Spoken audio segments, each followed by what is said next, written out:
What's up, everyone? Welcome to the Trapped in the US podcast, where we connect the dots between current news headlines and biblical prophecy. I'm your host, KB, and today is Valentine's Day, February 14th, 2024. I have some major breaking news to discuss with you guys today. Really explosive news headlines that's happened here in the last week. We're going to go over them all. We got information we're going to be releasing to you later in the podcast that is going to be very explosive. We have some very interesting news to release about the border and World War III. But let's get into that. But before we do, I want to invite everyone to please like and subscribe our YouTube channel over at Trapped in the US. And also, please follow us on Patreon as well, patreon.com/trapped in the US podcast. You can support our channel by just doing a $5 a month or a $10 a month subscription every single month. It's like a membership subscription, and it really helps us at the channel to be able to continue to bring you this podcast and to be able to deliver these news to you guys that is really crucial in this hour for you guys to hear and know. So anyways, let's get into it. We got Israel first. Gaza moves closer to Rafah offensive despite bloodbath warning. So this came out earlier or later, middle of last week, later last week, yeah, about Thursday or Friday. This right before the Rafah attack that came by Israel. And let's read it here. Israel has moved closer to a full-scale ground offensive against the southern Gaza city of Rafah. Benjamin Netanyahu ordered military leaders to present a plan to evacuate citizens from the area. Despite warnings from a senior aid official that an assault on Rafah, where about 1.3 million people, displaced Palestinians, are sheltering, this would lead to a bloodbath, and the UN is urging against forced mass displacement. Israel appeared determined to push ahead. They said it is impossible to achieve the war goal of eliminating Hamas and leaving 4 Hamas battalions in Rafah. Israel Prime Minister said in a statement, rejecting a warning from the Biden administration that it could not support an offensive against Rafah. On the other hand, it's clear that a massive operation in Rafah requires an evacuation of the civilian population from those combat zones. Do you guys think that actually happened and that actually took place? Israel, next headline, Israel military ordered to prepare to evacuate Rafah. Okay, so here's the map. There's Rafah there in the center middle. Israel says it wants to evacuate and invade the city where 1.5 million Palestinians are sheltering. So are they going to evacuate 1.5 million people first and then attack? How are they going to get those people out? They can't go into Egypt. They can't go north. They can't go out to the sea. How are they going to get out, and where are they going to go before they start dropping bombs on 1.5 million people? The disclosure by Netanyahu's office that it requested detailed evacuation plans, along with a military plan for fighting in the city, came a day after Joe Biden described Israel's military response in Gaza as over the top and saying he was seeking a sustained pause in fighting. Biden said he's been pushing for a deal to normalize relations between Saudi Arabia and Israel, increase humanitarian aid for Palestinian civilians, and pause the fighting temporarily to allow the release of hostages taken by Hamas. February 11th, 2024. This is from Hal Turner radio show. Despite publicly and privately being warned, Israel has begun bombing Rafah in the Gaza Strip. So they haven't gotten a 1.5 million out. They just started bombing. In Israel, Merkava, IV tanks, Namer heavy armored personnel carriers, and Puma armored engineering vehicles are reported on the move to the north and east of Rafah in the southern Gaza Strip. Palestinian TV says intense land, sea, and air bombardment on all areas of the city of Rafah and in south of Gaza. And here's a mosque back here that they apparently attacked. Next day, February 12th, 164 civilians dead, 230 injured, and rising in overnight bombing of Rafah by Israel. At least 164 Palestinians were killed in Gaza in the past 24 hours from Israel bombing of Rafah, according to the Gaza Health Ministry. The death toll of Palestinians from Israeli strikes in Gaza Strip has now reached 28,340 souls since October 7th, 2023. Last night, a teenager who was in one of the structures that was hit by Israeli bombs suffered both her legs being blown off below the knees as the body was hurled through rubble. They showed the image, but I'm not going to show it to you guys because it's extremely disturbing. And a mosque was blown up. Here's the picture of the mosque that was blown up. And apparently this is an important mosque in Rafah for those who want to go and have safety and worship as they please here. It was completely destroyed. I'm sure there were people in there sheltering from the bombs, and it was directly bombed. At the start of Israel's so-called self-defense for the attacks of October 7th, Israel began bombing the northern Gaza Strip. They distributed airdrop 10,000 or tens of thousands of leaflets telling residents to evacuate to the south. About 1.4 million people evacuated once the bombing started. Those people fled to Rafah. As the Israeli military action continued, it moved southward in Gaza, and now that almost all the 2.3 million residents of Gaza are trapped in the south, Israel has begun bombing the south. People have no way out.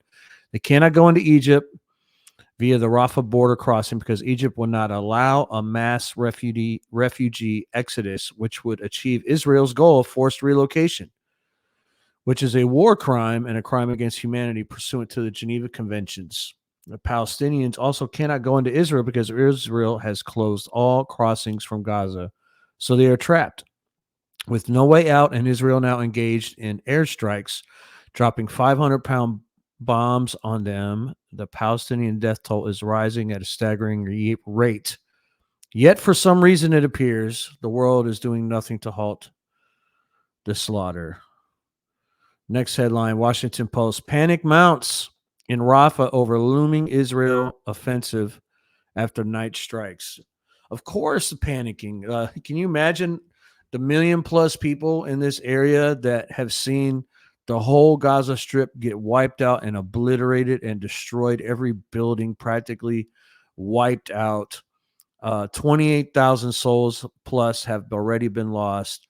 And all these people are holding up in Rafah with no place to go, and they just started dropping bombs. Like, where do they go? What do they do? Can you imagine being a Palestinian with your family, and you've been displaced out of your home?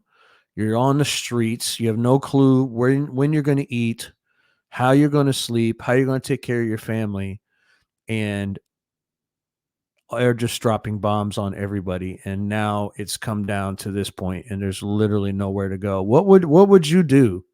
How would you feel if you were one of them? What compassion is it going to take from us? What is it going to take to get these innocent lives out of harm's way? Is there anything that anybody can do? Continuing, Jerusalem has the Israel strikes that lit up the night in Gaza's southern city of Rafah on Monday sent pulses of fear through the 1.4 million Palestinians for whom that strip of land has become a shelter of last resort. Israel's army described overnight attacks as cover for a special forces mission to rescue two elderly Israeli Argentine hostages. The operation succeeded, freeing Fernando Simon Marmin, who is 60 years old, and Luis Har, who is 70 years old. The human cost was massive. At least 67 people were killed throughout the city, the Gaza Health Ministry said. A video from the house in Rafah showed the body of a Palestinian girl. We talked about that. 164 people have been killed, another 200 wounded plus across the Gaza Strip. So both headlines confirming the same thing that's happening in Rafah, and it's still continuing. Who knows what's going on today, but these bombings will continue, I guess, until every Palestinian has been wiped out in the Gaza Strip.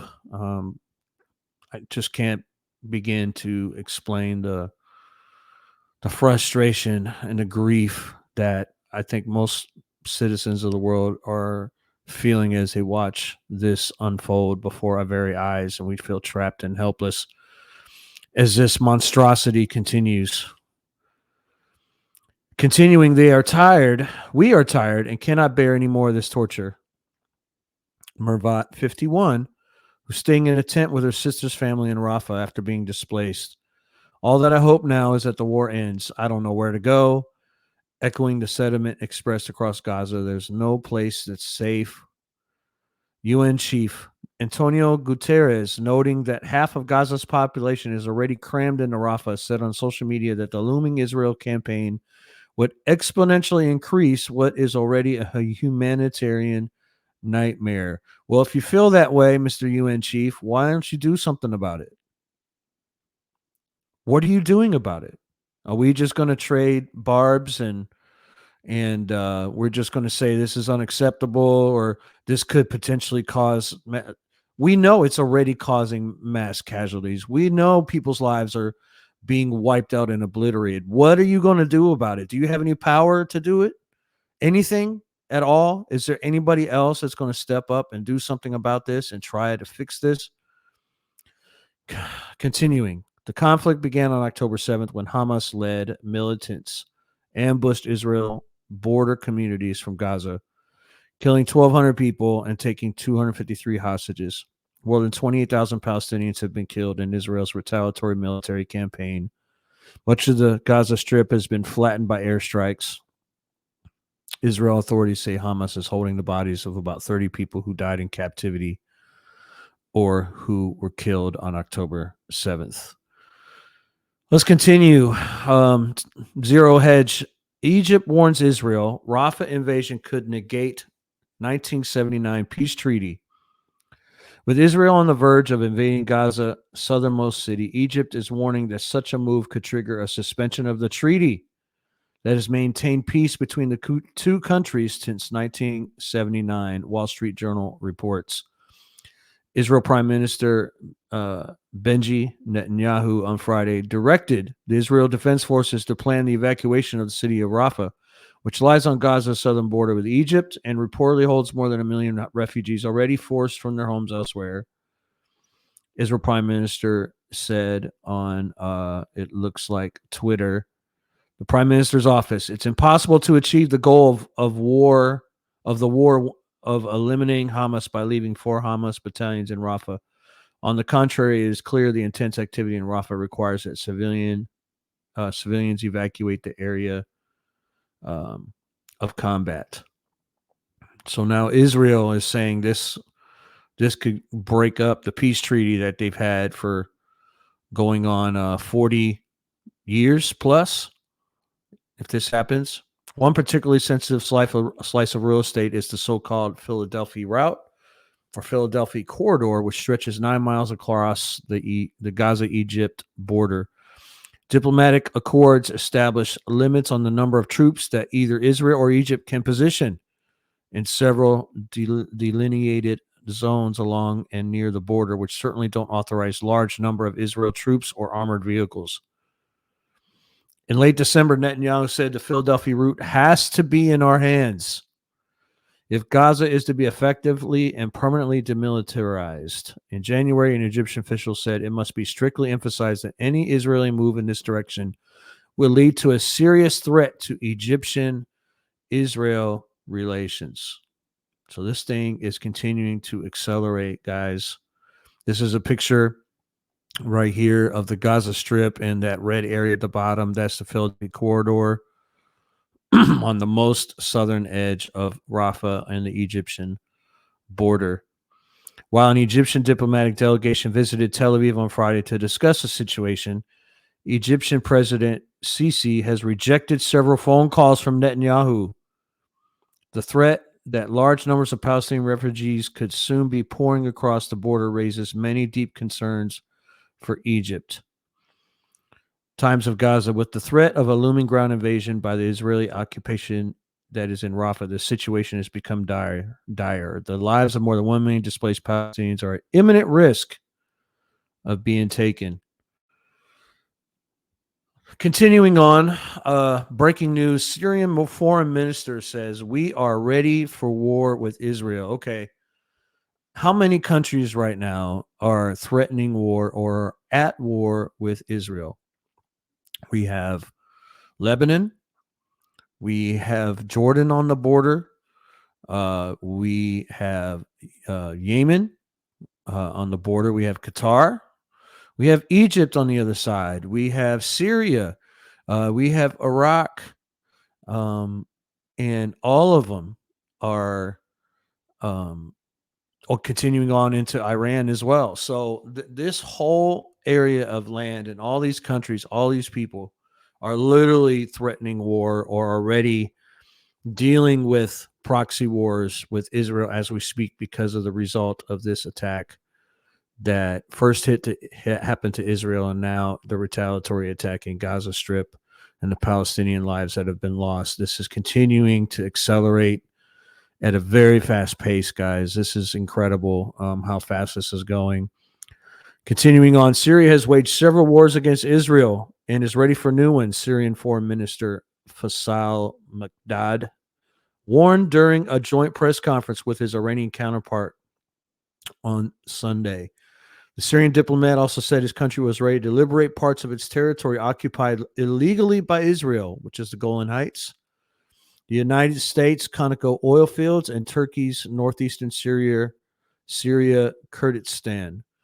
Iran's foreign minister Hossein, I'm not even going to try to pronounce the last name, traveled to Lebanon and Syria over the weekend to discuss Israeli aggression. In particular, he was received by Syrian President Bashar al-Assad, who stressed that supplying arms to Israel, the U.S. is increasing the risk of the conflict spreading to other countries in the Middle East. Let's go on to other World War III news. It came out today. This is an incredible story that seems to be shaking heads in Congress today, and everyone in the news is trying to figure out what's going on. So apparently on February 9th, Russia launched a rocket into space, and it's caused a U.S. national security threat. It's been announced today. 5 days ago, February 9th, Roscosmos, the Russian space agency, conducted a rocket launch into space carrying cargo for the Russian military defense. Today, February 14th, Americans are being told of a new threat described as destabilizing. Earlier today, February 14th, U.S. Congressman Mike Turner, representative of Ohio, head of the House Permanent Select Committee on Intelligence, announced to the nation a new destabilizing threat to national security and revealed all members of Congress are now able to go into the secure House briefing area to learn details. Within the offices of the U.S. House of Representatives is a SCIF, Segmented Compartmentalized Information Facility. Anyone entering the SCIF is searched for electronic devices, which are absolutely forbidden. Entrants are also barred from taking any notes. They are read in on the classified material, and when they depart the facility, they are reminded they are forbidden to talk to anyone about what they have learned under penalty of prison. So this is obviously a classified meeting where they cannot record anything, they cannot take notes. They're just hearing what it is, but it's extremely important and extremely classified, and they cannot speak about it. But they're all had to go there to hear this destabilizing news. In the notice above, the words destabilizing foreign military capability. Destabilizing means it is a power they have, but we don't have. That's what destabilizing means in this context. So apparently they're saying Russia has put something up into space that we don't have the capability of yet, and they've got the advantage on us. CNN and other media outlets are claiming this has something to do with Russia. It may. On February 9th, the Cosmos 2575 mission was launched by Roscosmos using a Soyuz 2 rocket carrying an unknown payload into space for the Russian military of defense.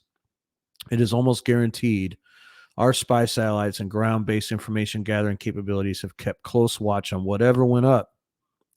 Based on our current capabilities for intel gathering, it seems likely that we now have some idea what it is, or possibly know exactly what it is. 5 days later, we're being told this is some new destabilizing foreign military capability. There's a lot of guesses of what that could be. Could it be a potential nuclear weapon in space that could be dropped anytime that they want? It could be a fractional orbitable bombardment system. These are space-based nuclear warheads that can be released at any time, orbit the Earth several times under their own power for months or years, or just once, and come down anywhere with zero advance warning. A particular city in a particular country will go from happy-go-lucky to vaporized with zero warning. There's no such defense for this weaponry. In Zero Hedge, just confirming who had Russian nukes in space on their election year disruption bingo card. With false flag trending on X today, major, imminent, grave, terrifying security threat, fire alarm in political circles. That, by the way, was market completely ignored. Turned out to be, drumroll please, Pentagon official on Zero Hedge says security threat is tied to space. It's a Russian space sharks with laser beams attached to their heads. So they're joking here.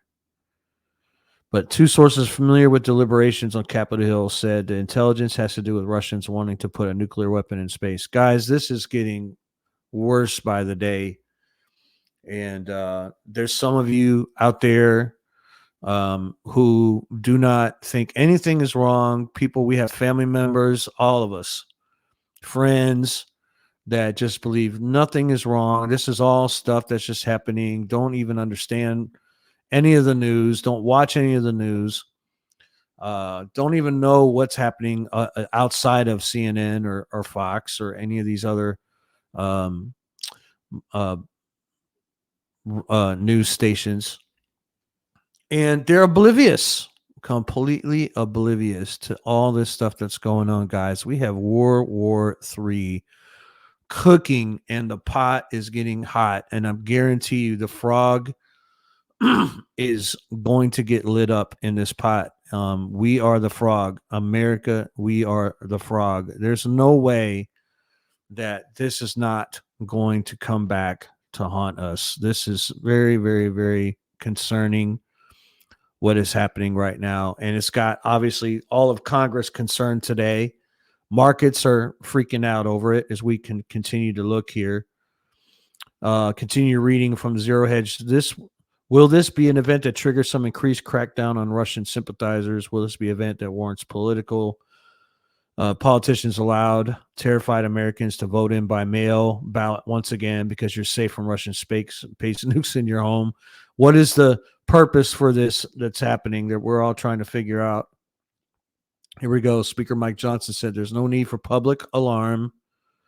I saw Chairman Turner's statement on the issue, and I want to assure the American people there's no need for public alarm. Speaker Mike Johnson told reporters on Capitol Hill, we're going to work together to address this matter as we do all sensitive matters that are classified. The markets appear to have been right in shrugging off this latest distraction from Representative Mike Turner, as you see the market graph there. Continuing, Ukraine sinks Russian Navy ship in the Black Sea. Okay, this is very concerning, guys. How many U.S. weapons, European weapons by proxy, are Ukraine going to shoot at Russia and sink ships and kill Russians before they attack back? How long do we have? Do we think that Russia is going to just sit idly by and let us sink their ships and nothing's going to happen? Would we let countries sink our battleships and do nothing? Would we not retaliate? Would we not respond? What if this was on the Gulf Shore? What if this was on the Atlantic coast or on the Pacific coast and our ships were being sunk by Russian weapons? Would we do nothing? Would we sit idly by? So this is very concerning. Let's continue to read this. So Ukraine attacked and sunk another Russian Navy ship in the Black Sea. This one is Cesar Kunikov. According to information released by the Ukraine and armed forces, the Magura V-5 drone sank the Russian warship near Alupka, Crimea, shown at this picture below as you guys are looking, if you have the video in front of you. This ship from the Black Sea Fleet, a Ukrainian, has sunk since the beginning of Russian. This is the fourth ship.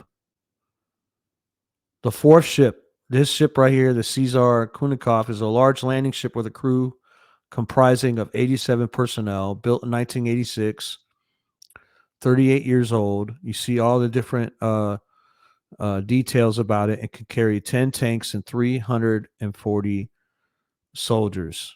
And I'm sure some of those soldiers, I'm sure some of those tanks, some of those personnel were on the ship when this happened.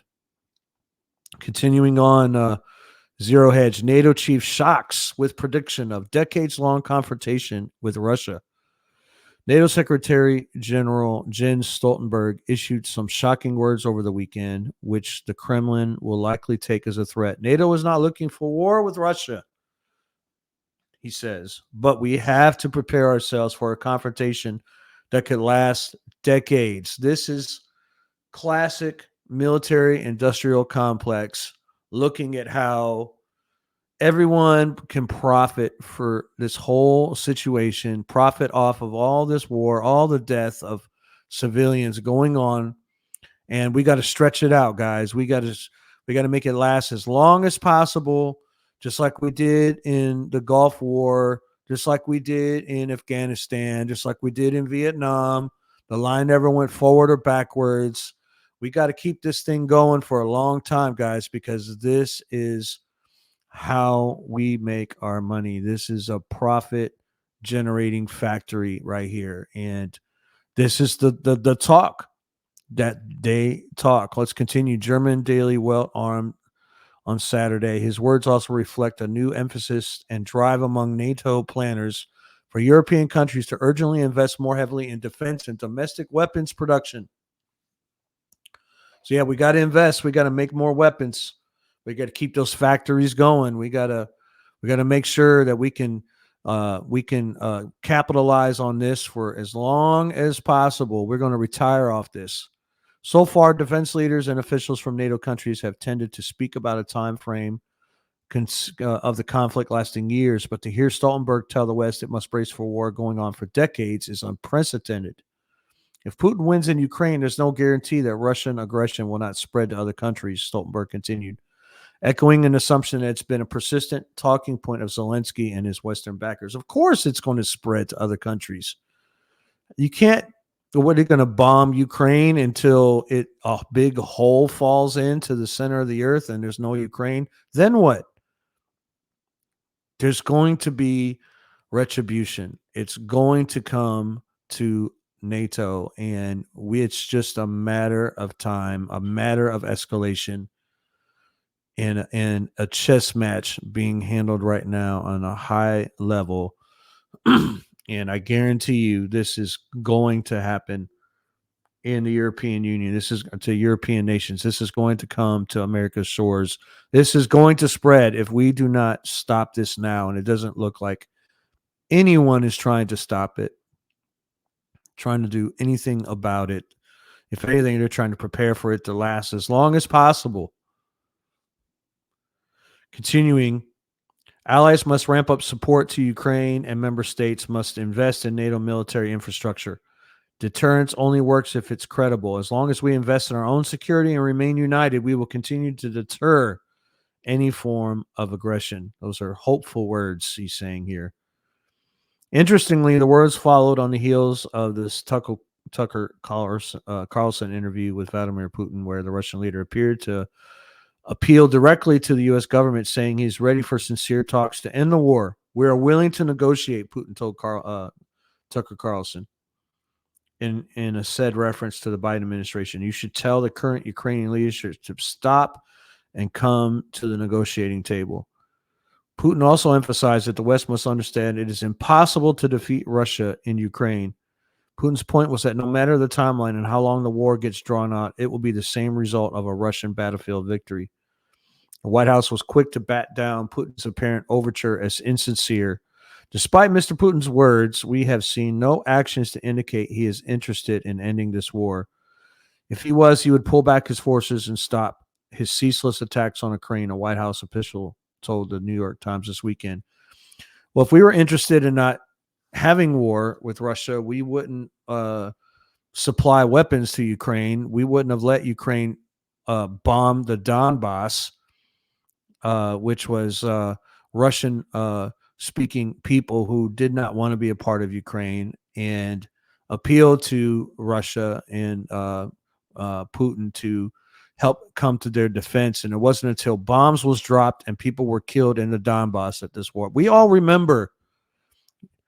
These guys hope we forget what happened, but we remember what happened. We remember those NATO weapons being moved into Ukraine. We remember the appeal from Russia to not go forward. We remember all the promises. We remember all the different things in Europe and Queens and all sorts of ministers promised and wrote treaties out to Russia, saying they will not expand NATO anywhere near there. And they wrote up treaties and promised and put their right hand up and swore it would never happen. And they lied. And they admitted that they lied. So there's no way that we can continue, or anyone can just think, okay, that we just are stupid, dumb, useless eater citizens living in America and don't know what's going on and don't understand what's happening. Okay. People understand, your citizens understand what's going on. And that's why there's problems. That's why people don't want you in office. That's why people aren't voting for you. So you got to find other ways to get votes. You got to find other creative ways. People want their country back. People want their freedom back. And it's being taken from us. From the start of the war, it has remained a key talking point as we continue of Western pundits and leaders to assume Putin is driving an expansionist war that threatens the rest of Europe. This has resulted in some leading European allies to distractedly increase their defense spending and arms production, as Stoltenberg is still encouraging. Let's continue on here. I love this. Max Blumenthal tweet. NATO Secretary General Jens Stoltenberg declares the Ukraine proxy war a fight for NATO expansion and a limitless right to place military installations on Russian frontiers, something no Western power would accept from an adversary. I remember, I think some of us remember, maybe you weren't alive at that time, but you've heard the stories about the Cuban Missile Crisis, okay, and Russia putting missiles in Cuba, and it took JFK to stop that from happening the way that he did, and it saved us. We were almost on the tip of nuclear war when that took place, and they somehow just worked that whole thing out. We're able to remove those, come to terms, remove those missiles. We removed missiles from Turkey, and we did a slow withdrawal back down, and peace somehow was resolved because cooler heads prevailed. There's no cooler heads anywhere. Nobody in leadership has a cool head right now. We're all being led into the wine press and the slaughter. Biden rejects offer. Here does zero hedge. Biden rejects Putin's offer for negotiations on Ukraine, issued on Tucker Carlson interview. So he's already saying we don't want no peace. We don't want no negotiation. We heard your negotiation offer on Tucker Carlson, and we also remember you offered to peace and talked about offering a way to negotiate out of this before the war began, and that was turned down. That was turned down. That was shrugged off. We're going to have this war, and NATO was not going to take no for an answer. And here we are now looking at the continued increase of World War III expanding. Further noted, Russian media is touting the widely watched interview as the first time Putin has offered concrete conditions which can lead to settlement. I think the most important message in Putin's interview is that Russia is ready for a political or diplomatic solution to the Ukraine conflict, said Dmitry Sluslov, deputy director of the Center for European and International Studies at Russia's Higher School of Economics. But it requires a political will from the United States. The overture's significance also lies in the fact that Russia is winning the war and thus has less reason to enter negotiations at this moment or having a clear upper hand.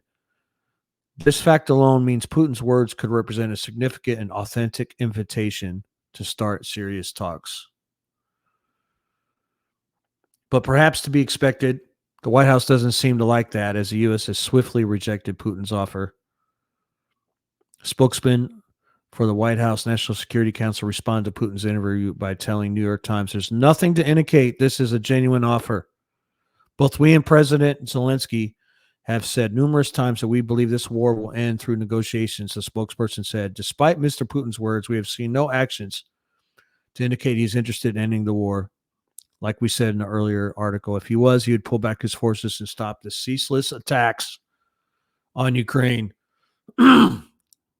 And we are doing ceaseless attacks on Russia as well. And we are steadily blaming the others and not looking at ourselves. We are leading everybody into World War III, where billions of people's lives here are at stake. And it's not about the citizens. It's this time, this is such an evil war conglomerate that is making this happen behind the scenes, and they will not stop until there's blood in all of our streets in every country. They will not stop because they have their bunkers, they have their underground places of safety, they have their guarantees from the elites and the highest people up there. They're going to be just fine. Their family's going to be fine. So they don't need to worry about the useless eaters and it's going to die. There's too many people on the planet anyway. I digress. The NBC spokesperson also repeated a familiar Biden administration talking point, telling the Times further that ultimately it's up to Ukraine to decide its path on negotiations. Well, Zelensky has refused to do that. Territorial concessions as well as forever giving up claims on Crimea. Even if Zelensky refuses, it is likely an inevitability, even if it takes years, Putin and his officials have pointed out. Next, the Sun has this new article that just came out. Bunker down. NATO countries to build bunkers along border with Putin as Europe has warned to ramp up weapons stocks to wartime levels. The project will cost 51.2 million European or Euro dollars and ensures readiness to fight the enemy from the first meter and first hour. Let's get into this article. 3 NATO countries will build bunkers along the border with Russia as World War III fears continue to grow. Europe has also been warned to ramp up weapons stocks to wartime levels in preparation for an impending battle against Vladimir Putin. So they know Putin is coming. Russia is coming. This war with Ukraine and all the proxies that have been involved, you guys know it's coming to your doorsteps. It's coming to your countries. It's coming to your streets. But you won't stop. You won't halt it. No one is standing up making sense. Nobody is trying with any effort at all to stop this and talk with wisdom. Everybody is all in and they don't care if their countries get. We're just going to build bunkers because we know this is going to come to us and our citizens are going to be attacked. And but we're going to build bunkers. We're not going to negotiate. We're not going to try to stop. We're not going to let cooler heads prevail. We're not going to seek peace. We're just going to build bunkers, and we hope that saves us. Bunker down. Estonia, Lithuania, and Latvia defense officials announced plans to build 600 bunkers along Russian borders. As a result of the carnage caused by the Russian president's 2-year invasion of Ukraine, this is the Sun talking. The defense ministers of Latvia, Lithuania, and Estonia have agreed to take action to avoid a similar fate. The trio of Baltic nations will construct an extensive network of fortifications along the borders with Russia to deter Putin invading their countries. It's thought the total cost will be about 60 million, 51.2 million, I guess. The construction will begin in Estonia, with its government planning some 600 bunkers grouped around the border crossings of Narva in the north and Varu in the south, Newsweek reports. So, were you just going to build 600 bunkers in the next 2 weeks? How are you going to get 600 bunkers built before Putin decides he's going to attack? Before NATO crosses a line that it makes it too late? How are you going to get 600 bunkers built in time? What if he attacks you tomorrow? What if he attacks you the next day? You're already telling your Germany and other European nations, you're already telling your citizens, build bunkers. Build bunkers, like prepare. We're going to have to call you up. You're going to have to go into war. You already know you're off guard. You already know your ammunition levels are low. How are you going to have time to build 600 bunkers and be ready? Like, it's lawful, hopeful plans, and it makes sense. But you're not going to get finished with 600 bunkers in time, I guarantee you. Daily Mail, let's move on to America. We're going to get into some very interesting news articles here, everyone. If you stuck around this long, I guarantee you this is going to be worth it. You're going to learn something very, very explosive. Daily Mail, the Texas town under martial law. Eagle Pass residents reveal how cops and troops are seizing their property, questioning locals as it stands at the epicenter of the migrant crisis. So when the Governor Abbott declared that they were going to defend the border, I guess that meant martial law was going to be passed in the Eagle Pass, and troops and all the National Guard were going to seize property. Let's get into this. Residents in the border city of Texas have revealed how police and National Guard troops have taken over, seizing properties as migrants trash lines the streets. Eagle Pass, which is home to 28,500 Texans, has become the ground zero in the countrywide political fight as swaths of lawmakers, celebrities, and journalists flock to give their 2 cents on the ever-swelling migrant border crisis. Illegal migrants crossing has overwhelmed nearly every sector of Eagle Pass, but state and federal responses have too, weary residents say. The Del Rio sector, including Eagle Pass, reported 16,718 migrant arrests just in January alone. Just in January. Next article, invasion spreads to unfenced U.S. northern border amid record-breaking surge of illegal entries detected. Okay, so it's not just Texas. We're being bombarded in northern borders. How is that possible? How are people getting from Mexico to our northern borders? Well, let's read here. It's the Biden administration and shadowy network of secretive nonprofits. That's the first clue. Facilitate the greatest migration invasion this nation has ever seen on the southern border. New concerns are mounting that illegals are finding alternative routes into the country via unfenced northern borders with Canada. New U.S. Customs and Border Protection data shows more than 1,200 migrants were apprehended on the northern border last year, more than double the number from the year before, which was only 3,578. The New York Post first reported that most illegal crossings, about 70%, have occurred along the 295-mile Swanton sector, including upstate New York, New Hampshire, and Vermont. Did any of you guys know that we have migrants crossing into New York, New Hampshire, and Vermont? We just hear about Texas, but did you know they were actually getting all the way up into Canada and crossing through those borders as well, finding whatever way they could to illegally enter the country? Migrants who make it to Mexico can afford a $350 one-way plane ticket from Mexico City or Cancun to Montreal or Toronto, and they're making their way south to cross the northern U.S. border, where they are less likely to be turned away than those who cross the southern border. On the northern border, migrants take advantage of border crossings without walls or fences.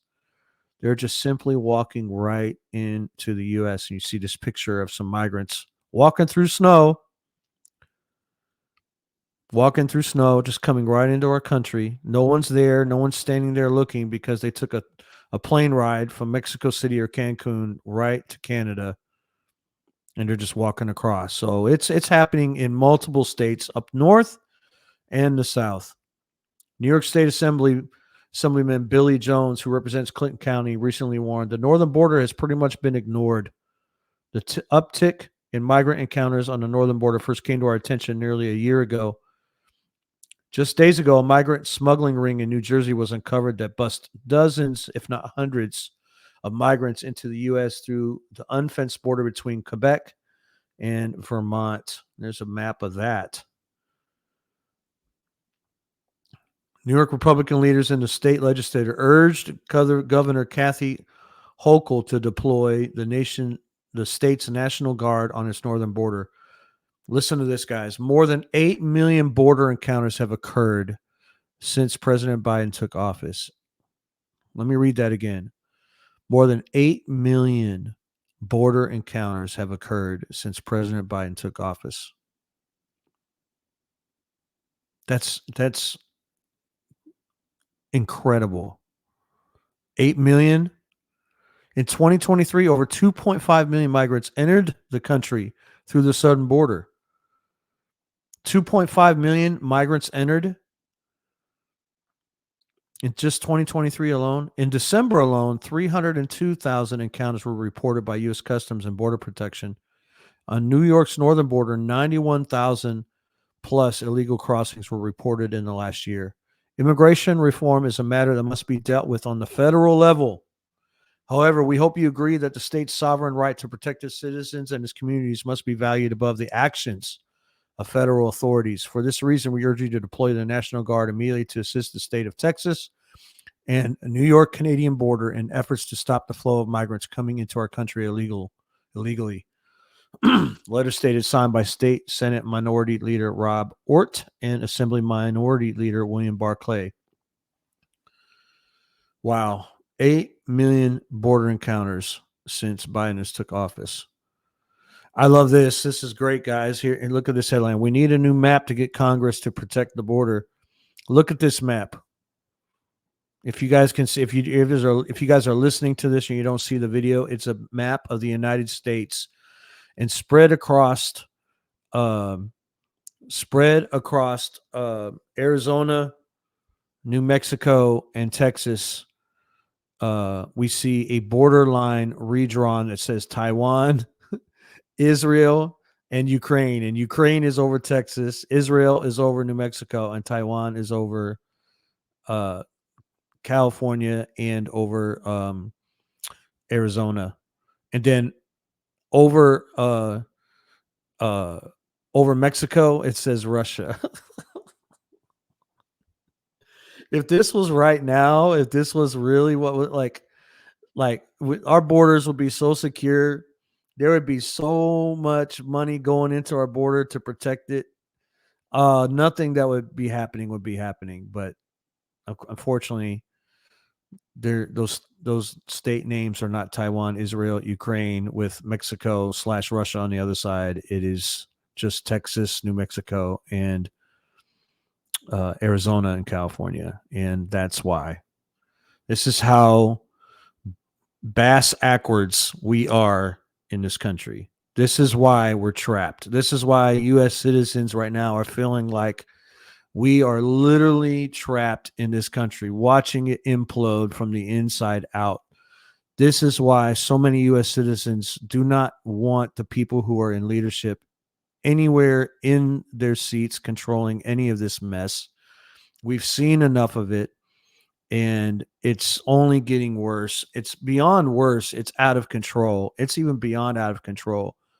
We cannot begin to just everyone think that we're just stupid, to think that they're stupid and they just don't know what they're doing. At some point, you have to come to the realization that this has to be purposeful. The mishandling of this border that we have in our country, it has to be purposeful. But why? Why and who would be doing it? What would be the purpose behind it? Well, let's continue. Look here. Proof. International organizations engaged in criminal conspiracy to aid and abet illegal immigration into U.S. to collapse the country for UN Agenda 2030 goals. Guys, get ready. Take your seats. Hold on to your headphones. Hold on to your steering wheel if you're listening to this. Hold on to your pillow if you're listening in bed. This is unreal, okay?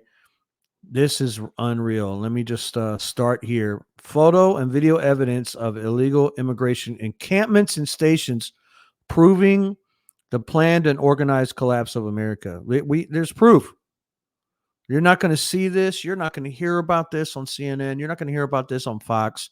You're not going to hear about this anywhere. But right here, you're going to hear it from me, KB, on Trapped in the US podcast. You're going to hear it from me right here and now. Organizations, the United Nations, the IOM, International Organization for Migration, European Union, United Nations International Children's Emergency Fund, Hebrew Immigrant Aid Society, Red Cross, Doctors Without Borders, United Nations Refugee Agency, Norwegian Refugee Council. Those guys are right there. All right. They are facilitating this migration. Watch.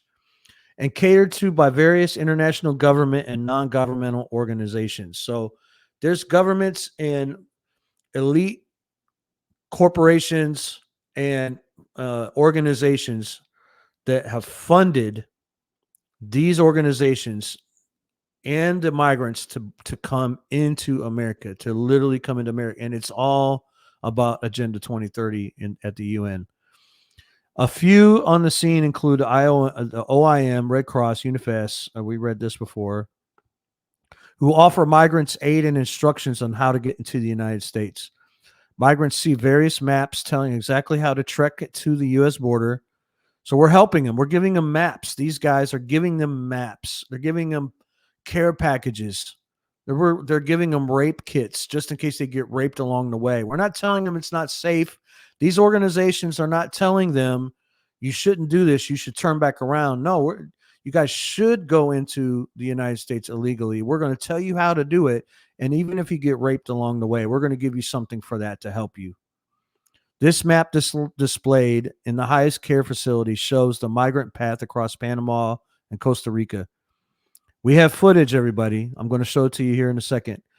A more comprehensive map is distributed by the Red Cross. This map not only shows multiple migration routes to the United States, but also includes rest stops across Central America and Mexico. A similar app is handed out by Médicos Sin Fronteras, known as Doctors Without Borders. The most striking form of this aid is a bag, which we call a rape kit. It is handed out by the OIM in Colombia before migrants trek through the Darien Gap. The kit, which contains condoms, morning after pills, allow migrants to get more safety. They're for safety, everyone. Yeah, you're going to get raped. You're going to get taken advantage of. But you know what? Here's a condom. Here's a pill. Maybe the person who's raping you will put it on. Maybe if he doesn't do it, you can just take this pill afterwards. Just trust the bag. Trust the kit. You'll get through it. It's worth it to get into America and to do the agenda that we have here for you. Unbelievable. Why are these groups encouraging migrants and aiding them? Why is this happening on an organized industrial scale? And why does the U.S. border remain wide open? Anyone have answers? Listen. In September 2015, the United Nations General Assembly adopted the 2030 agenda for sustainable development. This agenda provides quote unquote blueprints, the blueprint for peace and prosperity for people and the planet now and into the future. At its heart are the 17 sustainable development goals. Agenda 2030 outlines a blueprint for world socialism, stating that we are embarking on a collective journey to build a world free of poverty, hunger, disease, and want. In a related paper by the IOM titled Migration and the 2030 Agenda, its clear plan for mass migration of people is presented. The report begins by stating the 2030 Agenda recognizes migration as a core development consideration, which marks the first time migration is integrated explicitly into global development agenda. And further states, quote, it is impossible to link migration to every goal, or it is possible, excuse me, to link migration to every goal in the 2030 agenda. So migration is a part of all these goals, the 17 goals that they have. Migration. So this agenda is being adopted. It's now 2024. Biden started in 2020, correct? 2021. So 8 million people have come across the border since he's been president. This has been adopted at 2015. It's kicked into gear since COVID. Okay. Since Biden's been in office, now the borders are completely rampant with all these people. Why? Because it's a part of the UN 2030 agenda. Shockingly, the report refers to migrant men, women, and children as agents of development. This is in their reports that they printed out. This is their manual for the 2030 agenda. Finally, the report states that we should not focus efforts on trying to stop migration, facilitating, not restricting. Migration is a priority. It is clear that this illegal immigration is indeed being facilitated and encouraged.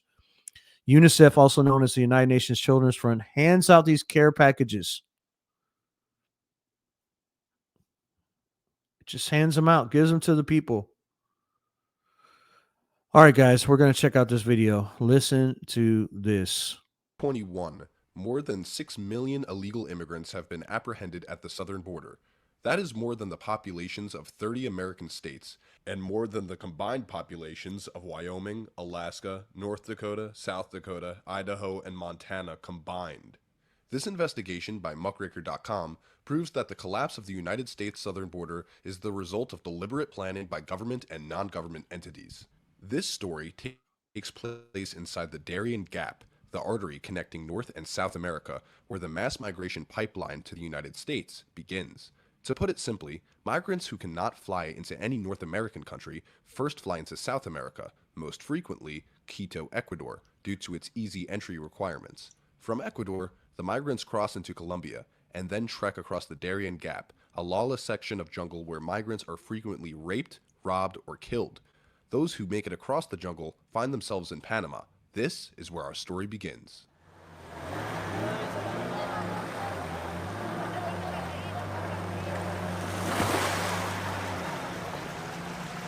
Está saliendo el bus, $40.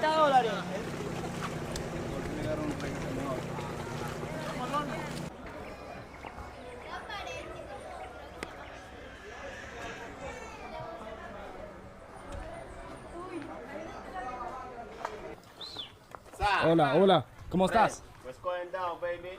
What are you doing? Hey, babe. What's friend? Bueno. ¿Qué país? Colombia. ¿Colombia? ¿Todos? ¿Colombia? Perú. ¿Perú? Pregunta muy importante. ¿Te gusta presidente Trump o presidente Biden? Biden. Todo lo que sea, se nos famoso. Biden? ¿Me gusta el presidente Trump o presidente Biden? Biden.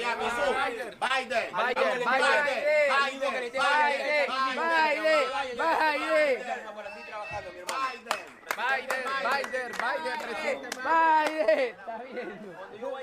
Con Biden estamos firmes en la lucha. Biden. Un momento, ahí van a haber 4 buses.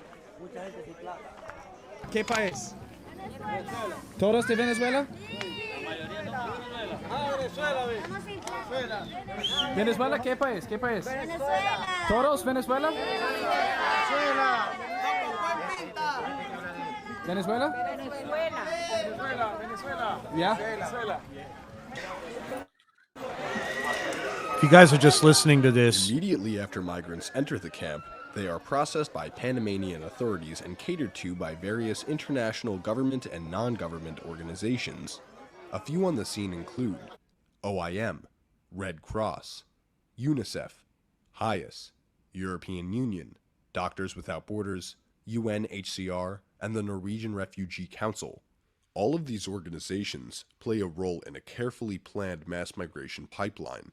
Although Panama, the rest of Central America, and Mexico offer safe havens where migrants can seek refuge, nearly all migrants will head to the United States. This is facilitated by the various groups mentioned earlier, who offer migrants aid and instructions on how to get to the United States. Migrants receive various maps detailing exactly how to trek to the US border. This map, displayed in a HIAS care facility, shows the migrant path across Panama and Costa Rica. In this footage, a HIAS worker can be seen explaining exactly how to cross Panama. ¿Cuánto es el costo de ese bus? Ese bus le va a cobrar 40 How much is the bus? The bus charges you $40 to ride it. It takes approximately 14 hours. Aproximadamente. 100 en la noche ustedes van a hacer transbordo en Ciudad de Panamá. At night, they'll transfer you to A more Panama. comprehensive map is distributed by the Red Cross.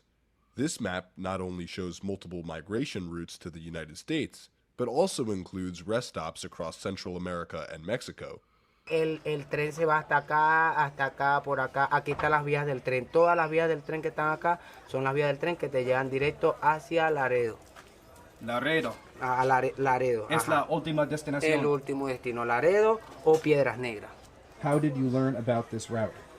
Porque ya personas han pasado por acá y ya nos han indicado el destino por el destino donde tenemos que pasar. Y acá nos dieron en la Cruz Roja, nos dieron este Guy's saying the Red mapa Cross gave up para this map of how to get identificar there. las rutas por donde nos vamos a ir.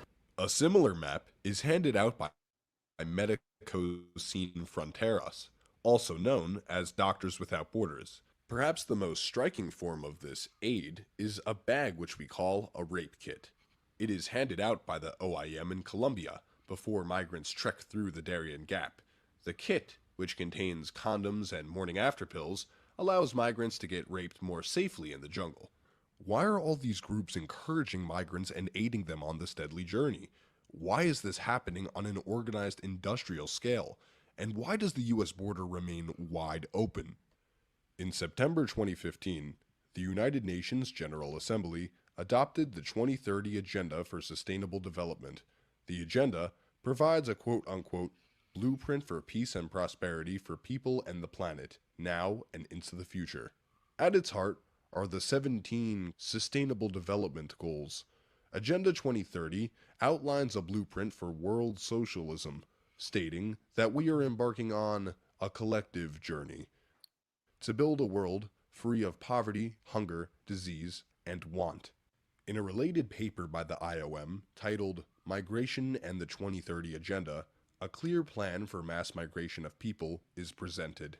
The report begins by stating, the 2030 Agenda recognizes migration as a core development consideration, which marks the first time migration is integrated explicitly into the Global Development Agenda, and further states, quote, it is possible to link migration to every goal in the 2030 Agenda. Shockingly, the report refers to migrant men, women, and children as agents of development. Finally, the report states that we should not focus efforts on trying to stop migration, facilitating, not restricting. Migration is the priority. It is clear that this illegal migration is indeed being facilitated and encouraged. For example, UNICEF, also known as the United Nations Children's Fund, hands out these care packages at Panamanian migration camps. Notice the subtle messaging on the bag that reads, "Trust yourself, you can," encouraging the migrants to continue on their journey. On the back of a Red Cross map, information is given about the use of freight trains for transportation. Rather than denouncing the dangerous form of transportation, migrants are told to remain seated and look out for any branches, electrical cables, or tunnels. At San Vicente Migrant Camp, rows of brand new unused bunk beds have been installed. This is likely in anticipation of an increase in illegal migration. Perhaps the most alarming aspect of the situation is the clear national security threat at hand. Many of those headed to the United States are military-aged males. There are also large groups of Chinese nationals passing through these camps on a daily basis. It is possible, and indeed likely, that many of the Chinese coming to the United States are either beholden to or working for the CCP. While it is likely that many of these migrants are good people, there's no doubt that these groups serve as camouflage for spies, criminals, and other nefarious actors seeking to penetrate our borders undetected. Powerful organizations, thousands of miles away, are facilitating the collapse of the US southern border. Among many consequences of this, one will be permanent political demographic change. Most of these migrants are loyal to the Democratic Party due to their immigration and open border policies. Allow this to go on for long enough, and the United States will be a country dominated by one-party rule. If the American people don't act soon, the United States as we know it will be gone forever. I want to thank the Muckraker Report for that incredible video. Guys, you heard it from here. I was trying to, for those of you who couldn't watch the video because you're listening via a podcast that doesn't have video, I was trying to explain what was being said. I apologize. But it's basically showing video of them in these camps, and they're asking them why they're here, where they're coming from, whether they like Trump or Biden. And the video pretty much states the rest, but I highly encourage you to go on YouTube and watch the actual video and this whole podcast newscast that has the video portion. It's also on our website, trappedintheus.com. You can see that on the About Us page down in the middle. Guys, this is an incredible breaking news right here. This is gut-wrenching. We know who UNICEF is. We know who the Red Cross is. Guys, we give to these people millions and millions of dollars, and they profess just so much good that they do for us. And I have no doubt that they do great things. No doubt that these entities that are set up have good interests in mind, but behind the scenes, there's an agenda that is being uh, uh, handled, that is being administered here, and it is the UN 2030 agenda, and it's happening right now. And these agencies, funded by governments, funded by people like you and me, we have no clue, okay, that those funds are directly involved in getting millions of migrants across our border, because according to the agenda, this is how we solve problems of poverty. This is how we solve problems of hunger. Let's just force everybody in the United States, and we're all one country, we're all one world, and this fits into that agenda. And we're all for. We're not going to stop the migration. If anything, we're going to encourage it, according to that document, the documents in this video. And these organizations are doing it, and I guarantee you guys, Biden and them and all the people, Mayorkas, all of them know. All of it have been briefed. They know what the UN 2030 agenda is. All the leaders in our government know. The ones who don't know, they're not informed. They're probably not in a shadow government. They're probably not a part of any agenda or society. Okay, but those who are in the know that this is happening, know that the American people are literally crying for something to be done, crying out for anybody to act, but they're not acting. They're purposefully allowing it to happen because it's an agenda goal that has been adopted by this world body of the UN, and their quote unquote hands are tied. So they're more committed to the UN 2030 agenda than the Constitution. They're more committed to this agenda and to what it says to do, and the people who are behind it, that are the handlers and giving them orders and instructions, than they are being subservient to the citizens of the United States. It's plain and simple. It's plain and simple. Here's our prophetic word. I'm going to tie all this in. This is one person out of many. I could have picked several to talk about this, but I thought Sister Pamela G had a good word on this right here. It's titled "Terrorist Sleeper Cells in the U.S. Be on High Alert." given to her October 28th, 2023 at 10:22 a.m. Words of wisdom and knowledge from the Lord. Brothers and sisters in Christ, I'm feeling led to share some things with you of importance that the Lord has given to me in various forms over the past 10 years or so. This information comes through the Holy Spirit, impartations in the form of dreams, visions, words of knowledge, words of wisdom, and gifts of the spiritual discernment. What I believe the Lord is asking me to share with you all today is in relation to the unfolding and of biblical prophecy that we're seeing now on the world stage as this war in the Middle East between Israel and so many of her enemy combatants, neighbors, and terrorist agents is now ongoing. In one particular instance, the Holy Spirit led me to a vision where he showed me from a bird's eye view, so to speak, many people crossing our southern U.S. border legally as well as illegally through tunnel systems, bribes, and payoffs. Many of these people were young men of fighting age who were Middle Eastern descent, but also could pass as Hispanic. Not only were there men, but many women as well who held radical Islamic religious beliefs like the men, such as Hamas, Hezbollah, Al Qaeda, ISIS, etc., and believe in world Islamic domination through infiltration, assimilation, and even violence when necessary. Not only was our southern border being invaded in this way, but all ports of entry to the U.S. were being used to smuggle in jihadists who hate America and want to destroy her for various reasons, which is easily understood through geopolitics. However, the Lord emphasized that beyond what we see in the natural is a spiritual conquest by satanic forces to destroy God's presence in any nations or persons who stand in defense of the gospel of Jesus Christ. The Lord took me deeper into this particular vision, like Ezekiel chapter 8, to show me an actual sleeper cell training camp on U.S. soil.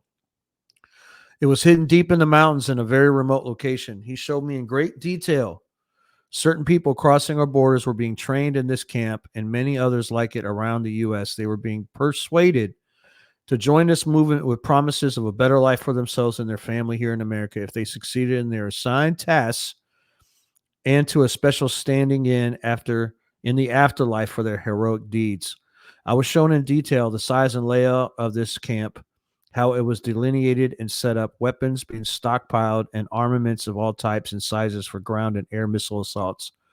Tanks, rough terrain armored vehicles, smaller planes, paratroopers, ammunition, caches, technologies being employed, terrorist uniforms, and many more things related to the training to fight a holy war against the U.S. It was highly detailed and descriptive. So the Lord's showing her this specific cell, but many cells, but he showed her very detailed in this specific cell what was being done, what was being planned, all the different facets of this camp that were there, all the people that were involved, what they were training for, and all the different stockpiles that they had, armaments that they had, and what their goal was. There were both men and women present, many of Latin American and Middle Eastern descent, as well as others from parts of Africa, Caucasian people too, from both the U.S. and abroad. So she saw people from the U.S. here in this camp. What are they doing there?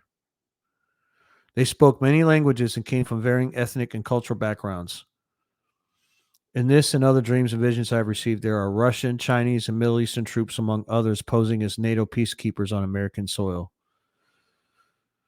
Something the Holy Spirit emphasized for me to look at was how many unsuspecting young women were also being trained in these camps. I was indeed surprised to see the numbers of women present, and he told me that they were especially being used because they could so easily assimilate into daily lives of most Americans and not be noticed.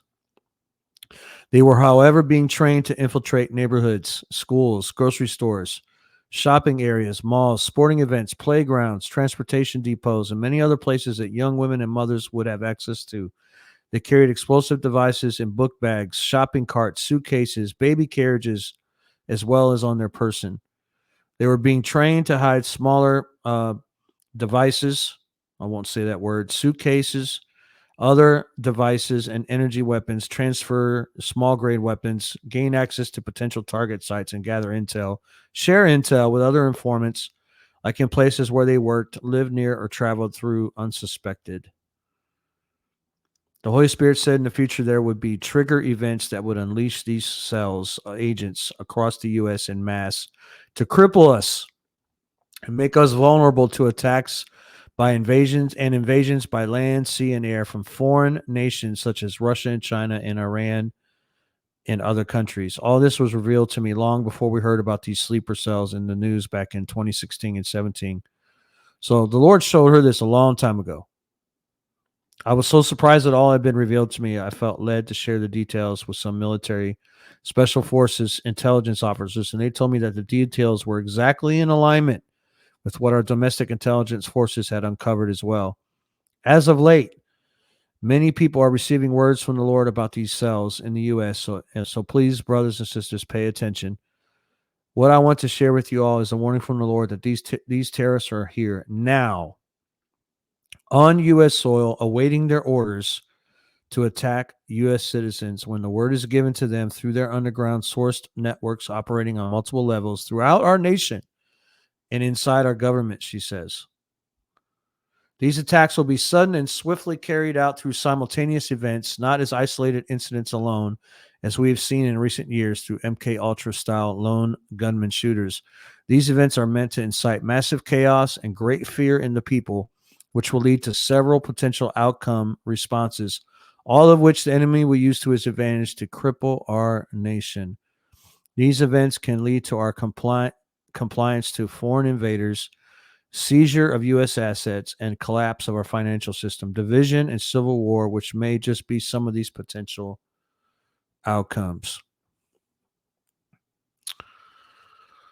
There's many other prophecies that I could go into where people are seeing the very same thing in different details and different locations throughout America.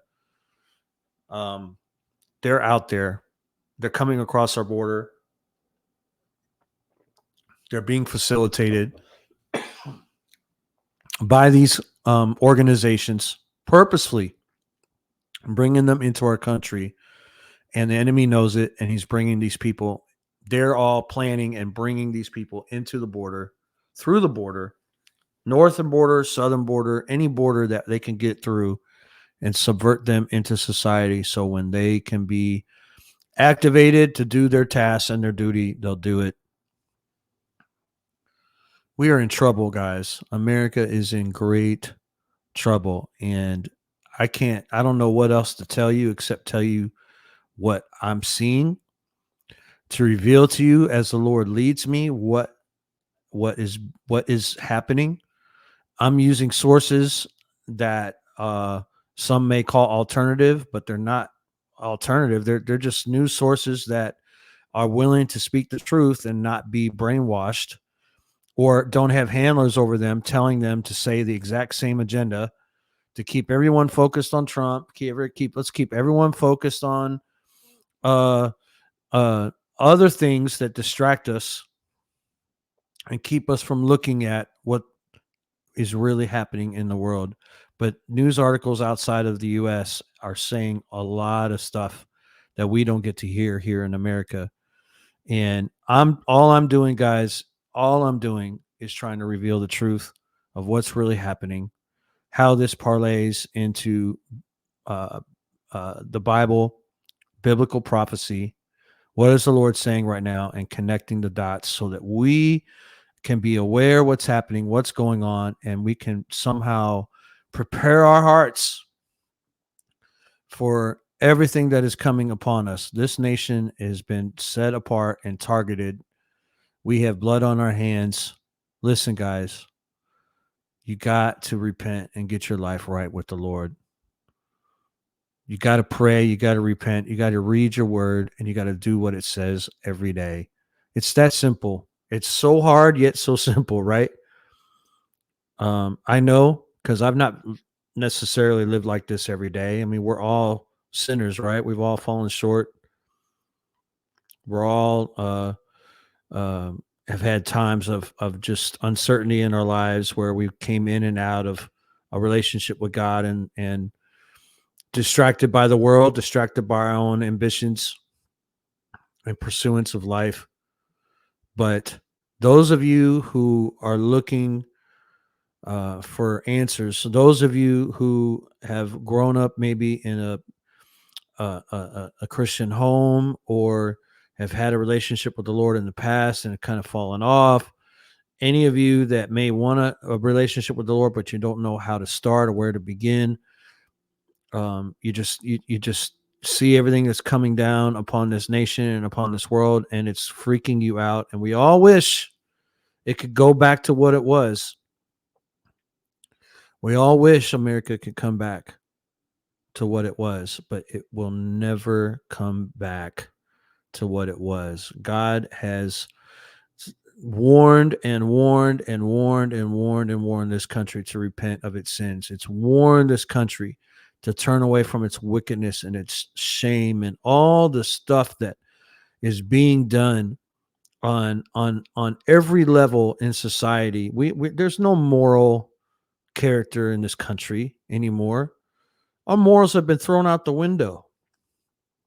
It's a very select few people who still have integrity, that have morals and quality, and believe in the good in this country, believe in the good in people, and walk with the fear of the Lord before them, and actually care about their brother, that actually love their brother and their sister on this planet and in their country, whatever they live. But here in America, we go out and we destroy other nations. We cause war, we kill, we destroy, we mutilate babies in the womb. We distort holiness in the word of God. We persecute anyone who doesn't believe in what the narrative is. This nation, God has warned and warned and warned us to come to our senses and to fall on our knees and to repent, and we haven't done it. So I'm here to tell you now. I mean, I've been telling you throughout this podcast as I've launched it, being obedient to the Lord, what He's told me to do. All right.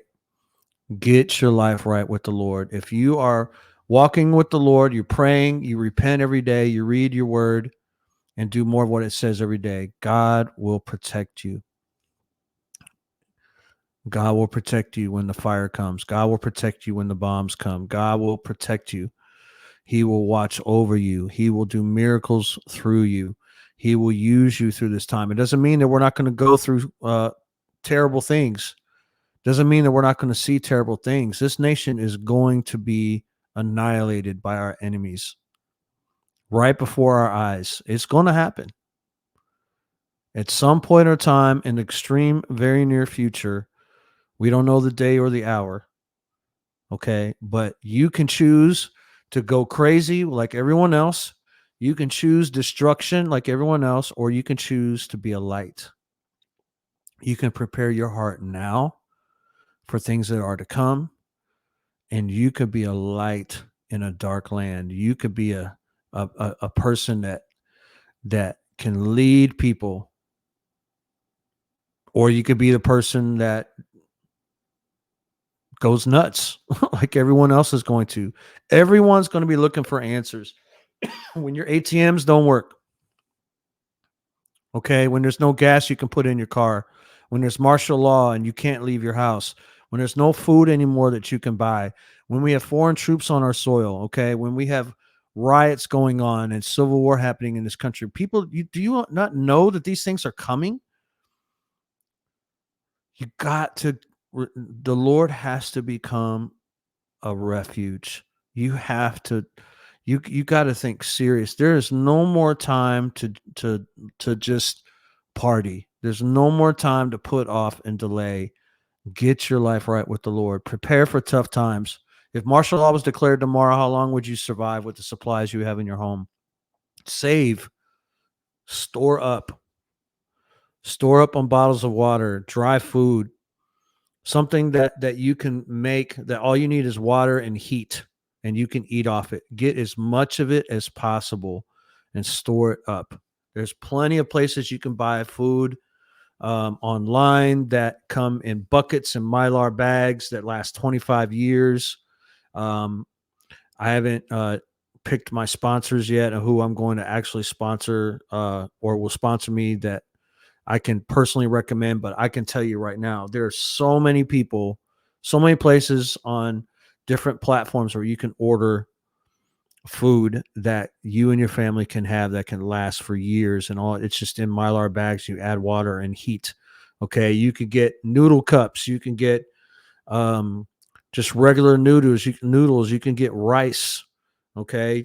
Do you know how to light a fire? Do you know how to boil water? Okay. Save up on alternate energy sources. Get you a generator, get you a solar power generator if you can. If you can't, get a fuel generator, but it's better to get a solar powered alternate source because it's quiet and you're not going to bring attention to yourself. Do you have any home defense? Anything? Do you know how to fight? Okay. Do you have the mentality to know how to defend yourself in your home? Okay, and not go crazy. Do you have any cash on hand? Do you have precious metals? Why do you need cash on hand? Because what if when it's only a matter of time when the grid goes down and you cannot pull money out the ATM. It could happen tomorrow. And what are you going to do? You can't pull money out. You need money to buy resources, to buy food. You didn't stock up. You didn't do anything. You have no gas in the car. Have you some cash on hand that you can pull out that you can use? If people aren't taking cash, do you have precious metals you can barter with? Like silver is perfect. Okay. Silver is perfect. Get you some silver eagles. I'm not giving anybody financial advice here. Okay. I'm just telling you what I do. And I'm not recommending anything. I'm just saying this is what I do. If you want to choose to do what I'm doing, other people are doing like myself, you can choose to do that or find your other alternatives. But you should be at least thinking about other precious metals you can barter with. Do you have a shortwave radio? Something you can listen to news when there's no power and you can just dial it in. Do you have alternate ways to communicate, like a CB radio, walkie-talkie, satellite phones? Okay, you need at least 3 to 6 months of supplies per family member. All right, you can't just fill your pantry up with condiments. All right, do you have enough food for you and your children and your wife? Do you have enough food for your husband, for your whole household? All right, for each person at least 3 to 6 months per family member. If you don't, you have very little time left. Very little time left to get things in order. Alternate places to go that's away from the city where you can build a community. Do you have any other place you can go besides your home? If you live in the near suburbs of a city somewhere in this country, in America, or you live in downtown, okay, do you have another place you can go that's a little further out in the country, someplace where you have maybe some family or some friends, or when stuff hits the fan, this is where you're going to go. Everyone needs to have that place. You need to have some bug out bags. You need to have some things ready to go that you can get in your car and go. Okay. You need to have alternate places that you can go, and you have to be thinking about a community that you can build with others to work together, maybe grow fruit together. Maybe y'all can help protect one another. It could be a small group. It doesn't have to be some large community, but you need to be thinking about this. And while you're thinking about all this and you're preparing and you're building up and stocking up and saving all this stuff, it's important that you don't panic right now. Don't quit your job. I'm giving you credible, I know it's shocking and alarming news, and the prophecy that is connecting the dots to these news is alarming and shocking. Okay. There's no doubt this is happening in our world right now. Today, this is all unfolding before our eyes. Okay. So, but it doesn't mean that you should just go quit your job and go crawl up in a corner, okay, and cry and wait for Jesus to blow the horn. That's not what you do. You have to continue to keep living your life every day, mindful that a day and an hour is going to come where this is going to happen and this is going to start unfolding. And when that happens, you need to prepare your heart for those things that are to come. Keep pursuing your dreams and passions. Keep working towards the things, and just pray that, that you want your dreams, that, and as you continue to do these things, it's important, again, that you're also praying, that you're reading your word, and you're doing what God is telling you to do. All right. God's judgments are coming to America. You need to stay close to him while you're living your life, while you're working your job. Do some work behind the scenes to start preparing for things that are coming, and trust God. He will protect you in the days to come. We're Trapped in the US podcast. Please follow us on IG, Trapped in the US, on Facebook, Trapped in the US, YouTube at Trapped in the US, Rumble, Trap in the US. And please support our channel on Patreon at Trapped in the US podcast. There, it helps me take care of the podcast and any of the costs and the finances that go behind it. This stuff is not cheap. It is not free. I'm just trying to be obedient to the Lord and what he's given me to do, the word that he's given me to share, and to use the gifts that he's given me to share this with you. So if this has blessed you, if this has opened your eyes and your ears to some things and help create awareness in you, please go to Patreon and follow us on there. Subscribe to a $5 a month, subscribe to a $10 a month membership there, and just support us. Just support the channel. I love you guys. I appreciate you so much for your time. Until next time, this is KB at Trapped in the US. God bless.